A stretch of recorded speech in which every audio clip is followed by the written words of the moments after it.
നമസ്കാരം. തണൽ ഡെക്കാൻ ന്യൂസിലേക്ക് സ്വാഗതം. പ്രധാന വാർത്തകൾ. Telangana state road transport corporation ഹൈദരാബാദിലെ ചേർലപ്പള്ളി റെയിൽവേ സ്റ്റേഷനിൽ നിന്ന് നഗരത്തിന്റെ വിവിധ ഭാഗങ്ങളിലേക്കും തിരിച്ചും ബസ് സർവീസുകൾ ആരംഭിച്ചു. രാജ്യത്തെ എല്ലാ റെയിൽവേ സ്റ്റേഷനുകളിലും സ്ഥാപിക്കാനുള്ള പുതിയ ഡിജിറ്റൽ ക്ലോക്കുകൾക്ക് രൂപകൽപ്പന ചെയ്യാനായി ഇന്ത്യൻ റെയിൽവേ ഒരു രാജ്യവ്യാപക മത്സരം പ്രഖ്യാപിച്ചു. ഹൈദരാബാദിൽ നിന്ന് വിയറ്റ്നാമിലെ ഹനോയിയിലേക്ക് നേരിട്ട് വിമാന സർവീസ് ആരംഭിച്ചതായി അറിയിച്ച് ഹൈദരാബാദിലെ GMR international airport. Telangana state road transport corporation ഇരട്ട നഗരത്തിലെ യാത്രക്കാർക്കായി 20 രൂപയുടെ കോമ്പി ടിക്കറ്റ് പുറത്തിറക്കുന്നു. ഹൈദരാബാദിലെ ടാങ്ക് ബണ്ടിൽ നടത്തി വന്നിരുന്നതും ആളുകളെ ആകർഷിച്ചിരുന്നതുമായ പ്രതിവാര വിനോദ പരിപാടിയായ സൺഡേ ഫണ്ടേ മെയ് 18 മുതൽ തിരിച്ചെത്തുന്നു. കൊമേഴ്ഷ്യൽ പൈലറ്റ് ലൈസൻസ് നേടിയ ഏറ്റവും പ്രായം കുറഞ്ഞ വ്യക്തികളിൽ ഒരാളായി ഹൈദരാബാദിൽ നിന്നുള്ള മുസ്കാൻ ബേഗം. ദക്ഷിണാഫ്രിക്കയിലെ കേപ്പ് ടൗണിൽ നിന്നാണ് 21കാരി പരിശീലനം പൂർത്തിയാക്കിയത്. സ്വകാര്യ മേഖലയിൽ ആരംഭിക്കുന്ന കേരളത്തിന്റെ സ്വന്തം വിമാന കമ്പനിയായ എയർ കേരള യാഥാർത്ഥ്യത്തിലേക്ക് അടുക്കുന്നു. ജൂണിൽ വിമാന സർവീസ് ആരംഭിക്കുമെന്ന് കരുതുന്നു. നഗരത്തിലെ വീട്ടുടമകൾ ടോയ്ലറ്റ് ബോർഡുകൾ സ്ഥാപിക്കുമ്പോൾ അതീവ ജാഗ്രത പുലർത്തണമെന്ന് ഹൈദരാബാദ് പോലീസ്. വീടുകൾ വാടകയ്ക്കെടുക്കാനെന്ന വ്യാജേന മോഷണ സംഘം വീടുകളിൽ കയറിപ്പറ്റുന്നു. കഴിഞ്ഞ ഒരു മാസത്തിനുള്ളിൽ മോഷ്ടിക്കപ്പെടുകയോ നഷ്ടപ്പെടുകയോ ചെയ്തിട്ടുള്ള 310 മൊബൈൽ ഫോണുകൾ സൈബരാബാദ് പോലീസ് കണ്ടെത്തി ഉടമകൾക്ക് തിരിച്ചു നൽകി. വാഹനമോടിച്ചതിന്റെ പേരിൽ പ്രായപൂർത്തിയാകാത്ത 1275 പേർക്കെതിരെ ഹൈദരാബാദ് ട്രാഫിക് പോലീസ് കേസെടുത്തു. 35 വാഹനങ്ങളുടെ രജിസ്ട്രേഷൻ റദ്ദാക്കി. വാർത്തകൾ വിശദമായി. Telangana state road transport corporation ഹൈദരാബാദിലെ ചേർലപ്പള്ളി റെയിൽവേ സ്റ്റേഷനിൽ നിന്ന് നഗരത്തിന്റെ വിവിധ ഭാഗങ്ങളിലേക്കും തിരിച്ചും ബസ് സർവീസുകൾ ആരംഭിച്ചു. സുചിത്ര, സെക്കന്ദ്രാബാദ്, മെയ്ദിപട്നം, അഫ്സൽഗഞ്ച്, കൊണ്ടാപൂർ, മണിക്കൊണ്ട, ബോറബന്ദ, പട്ടാഞ്ചേരു തുടങ്ങി 8 ഇടങ്ങളിലേക്കാണ് നിലവിൽ സർവീസ് ആരംഭിച്ചിട്ടുള്ളതെങ്കിലും ആവശ്യാനുസരണം കൂടുതൽ സ്ഥലങ്ങളിലേക്ക് സർവീസ് ആരംഭിക്കാനും ആലോചനയുണ്ട്. ഏതാനും ദിവസങ്ങൾക്കുള്ളിൽ ബസ് റെയിൽവേ സ്റ്റേഷനുകളിൽ സർവീസുകളുടെ സമയക്രമം പ്രദർശിപ്പിക്കും. അർദ്ധരാത്രിയിലോ അതിരാവിലെയോ ട്രെയിനുകളിലെത്തുന്ന യാത്രക്കാർക്കായി 15 ബസ്സുകൾ റെയിൽവേ ടെർമിനലിൽ നിർത്തിയിട്ടിരിക്കും.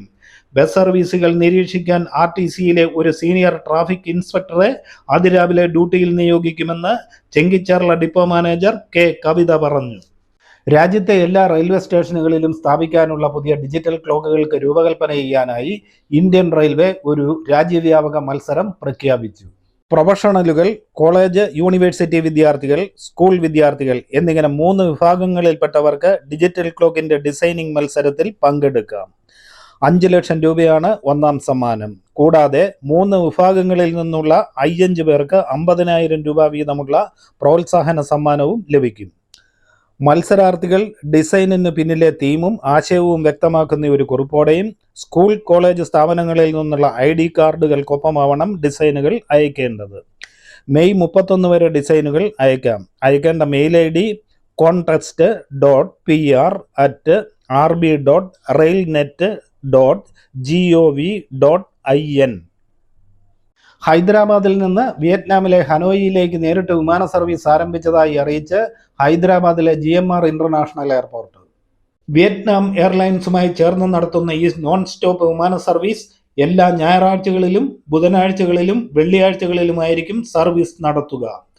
ഹൈദരാബാദിൽ നിന്ന് രാത്രി 11:45 പുറപ്പെടുന്ന വിമാനം പിറ്റേ ദിവസം രാവിലെ പ്രാദേശിക സമയം 5:25 ഹനോയിയിൽ എത്തിച്ചേരും. ഹനോയിയിൽ നിന്ന് പ്രാദേശിക സമയം വൈകിട്ട് 7:15 പുറപ്പെടുന്ന വിമാനം രാത്രി 10:15 ഹൈദരാബാദിലും എത്തിച്ചേരും. ഇന്ത്യക്കാർ ഏറ്റവും കൂടുതൽ യാത്രക്കെതിരെയുന്ന രാജ്യങ്ങളിൽ ഒന്നാണ് വിയറ്റ്നാം. ഇന്ത്യയുടെ അതിവേഗം വളരുന്ന നഗരങ്ങളിൽ ഒന്നായ ഹൈദരാബാദിൽ നിന്ന് ഹനോയിയിലെ നോയ് ബായ് ഇന്റർനാഷണൽ എയർപോർട്ടിലേക്ക് നേരിട്ട് വിമാന സർവീസ് ആരംഭിച്ചതിൽ അതിയായ സന്തോഷമുണ്ടെന്ന് വിയറ്റ്നാം എയർലൈൻസിന്റെ ഇന്ത്യയിലെ കൺട്രി മാനേജർ നുയൻ ട്രങ് ഹ്യൂ പറഞ്ഞു. ഹൈദരാബാദിലെ ടാങ്ക് ബണ്ടിൽ നടത്തി വന്നിരുന്നതും ആളുകളെ ആകർഷിച്ചിരുന്നതുമായ പ്രതിവാര വിനോദ പരിപാടിയായ സൺഡേ ഫണ്ടേ മെയ് 18 മുതൽ തിരിച്ചെത്തുന്നു. താൽക്കാലികമായി അടച്ചുപൂട്ടിയിരുന്ന സൺഡേ ഫണ്ടേ പരിപാടി തിരിച്ചെത്തുന്നത് കൂടുതൽ പുതുമകളോടെയാവും. നാടൻ കലാപരിപാടികൾ, ഗെയിമുകൾ, പാചക മത്സരങ്ങൾ എന്നിവ ഇതിൽ ഉൾപ്പെടുന്നു. മെയ് 10 മുതൽ ഹൈടെക് സിറ്റിയിൽ ലോക സൗന്ദര്യ മത്സരവും നടന്നുവരികയാണ്. തന്മൂലം വിദേശ രാജ്യങ്ങളിൽ നിന്നെത്തിയവരും സൺഡേ ഫണ്ടേ പരിപാടിക്കെത്തിയാൽ ഹൈദരാബാദിലെ ടാങ്ക് ബണ്ട് അക്ഷരാർത്ഥത്തിൽ ഒരു ഉത്സവ മേഖലയായി മാറും. അതുകൊണ്ട് തന്നെ ഈ പരിപാടി മുമ്പ് എന്നത്തേക്കാളും കൂടുതൽ ആഘോഷമാക്കാൻ അധികാരികൾ ഒരുങ്ങുകയാണ്. ഹൈദരാബാദിന്റെ സാംസ്കാരിക വൈവിധ്യവും ആതിഥ്യ മര്യാദയും പ്രദർശിപ്പിക്കേണ്ട സമയമാണിതെന്ന് ഉദ്യോഗസ്ഥർ കരുതുന്നു. Telangana state road transport corporation ഇരട്ട നഗരത്തിലെ യാത്രക്കാർക്കായി 20 രൂപയുടെ കോമ്പി ടിക്കറ്റ് പുറത്തിറക്കുന്നു.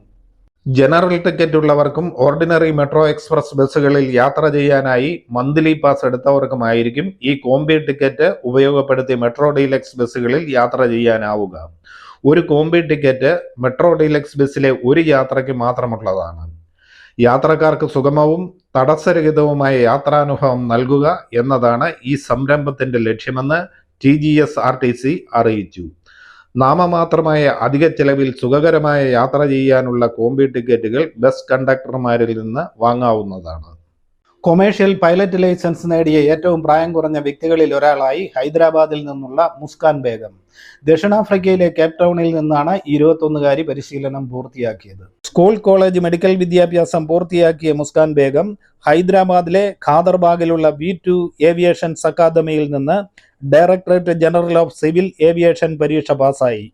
2023 കേപ്പ് ടൗണിലെ 4 ഏവിയേറ്റേഴ്സ് ഫ്ലൈയിങ് സ്കൂളിൽ ചേരുകയും തിയറി പ്രാക്ടിക്കൽ പരീക്ഷകൾ അവിടെ പൂർത്തിയാക്കുകയും ചെയ്തു. 250 മണിക്കൂറുകൾ വിമാനം പറത്തി പരിചയം നേടിയ മുസ്കാൻ ബേഗം എയർലൈനിൽ ഒഴിവുണ്ടാകുന്നതുവരെ അതേ ഫ്ലൈയിങ് സ്കൂളിൽ ഇൻസ്ട്രക്ടറായി തുടരും. സ്വകാര്യ മേഖലയിൽ ആരംഭിക്കുന്ന കേരളത്തിന്റെ സ്വന്തം വിമാന കമ്പനിയായ എയർ കേരള യാഥാർത്ഥ്യത്തിലേക്ക് അടുക്കുന്നു. ജൂണിൽ വിമാന സർവീസ് ആരംഭിക്കുമെന്ന് കരുതുന്നു. ഇന്റർനാഷണൽ എയർപോർട്ട് അസോസിയേഷനിൽ നിന്ന് സർവീസിനുള്ള KD എന്ന എയർലൈൻസ് കോഡ് ലഭിച്ചു കഴിഞ്ഞു. എയർ ഓപ്പറേറ്റർ സർട്ടിഫിക്കറ്റ് ഈ മാസം ലഭിച്ചേക്കും. അങ്ങനെയെങ്കിൽ ജൂണിൽ സർവീസ് ആരംഭിക്കും. 76 സീറ്റുകളുള്ള വിമാനങ്ങളാണ് തുടക്കത്തിലുണ്ടാവുക. കുറഞ്ഞ ടിക്കറ്റ് നിരക്കിന് പുറമെ സമയബന്ധിതമായ സർവീസുമാണ് എയർ കേരള വാഗ്ദാനം ചെയ്യുന്നത്. എയർ കേരളയുടെ കോർപ്പറേറ്റ് ഓഫീസ് അടുത്തിടെ ആലുവയിൽ തുറന്നിരുന്നു. പ്രധാനമായും ഇന്ത്യയിലെ ചെറു വിമാനത്താവളങ്ങളെ ബന്ധിപ്പിച്ചുള്ള സർവീസുകളായിരിക്കും ആദ്യം. കൊച്ചിയിൽ നിന്നായിരിക്കും ആദ്യ സർവീസ്. രാജ്യാന്തര സർവീസുകൾ തുടങ്ങുമ്പോൾ ഗൾഫ് രാജ്യങ്ങൾക്കായിരിക്കും മുന്തിയ പരിഗണന. നഗരത്തിലെ വീട്ടുടമകൾ ടോയ്ലറ്റ് ബോർഡുകൾ സ്ഥാപിക്കുമ്പോൾ അതീവ ജാഗ്രത പുലർത്തണമെന്ന് ഹൈദരാബാദ് പോലീസ്. വീടുകൾ വാടകയ്ക്കെടുക്കാനെന്ന വ്യാജേന മോഷണ സംഘം വീടുകളിൽ കയറിപ്പറ്റുന്നു. വീട്ടിലെ സൗകര്യങ്ങൾ കാണാനെന്ന വ്യാജേന വീടിനുള്ളിൽ കയറുന്നവർ സ്ത്രീകളുടെ മാല പൊട്ടിച്ചെടുക്കുകയും വീട് കൊള്ളയടിച്ച് കടന്നുകളയുകയും ചെയ്യുന്നു. അതിനാൽ ശരിയായ പരിശോധനകളില്ലാതെ അപരിചിതരെ വീടിനുള്ളിൽ പ്രവേശിപ്പിക്കരുതെന്ന് നോർത്ത് സോണിലെ ഒരു മുതിർന്ന പോലീസ് ഉദ്യോഗസ്ഥൻ പറഞ്ഞു. ഓൺലൈൻ പ്ലാറ്റ്ഫോമുകളിലൂടെ വാടക പരസ്യങ്ങൾ നൽകുന്ന വീട്ടുടമകളെയും തട്ടിപ്പുകാർ ലക്ഷ്യമിടുന്നുണ്ട്. വാടകക്കാരായോ ഏജന്റുമാരായോ ഭാവിച്ച് കുറ്റവാളികൾ പല വിവരങ്ങളും വീട്ടുടമയിൽ നിന്ന് ചോർത്തിയെടുക്കുകയും പണം തട്ടിയെടുക്കുകയും ചെയ്യുന്നു. ആയതിനാൽ സംശയാസ്പദമായ എന്തെങ്കിലും വിവരങ്ങൾ ശ്രദ്ധയിൽപ്പെട്ടാൽ ഉടൻ പോലീസിനെ വിവരമറിയിക്കുകയോ 1930 എന്ന cyber crime help line number വഴി ബന്ധപ്പെടുകയോ ചെയ്യാൻ നിർദ്ദേശമുണ്ട്.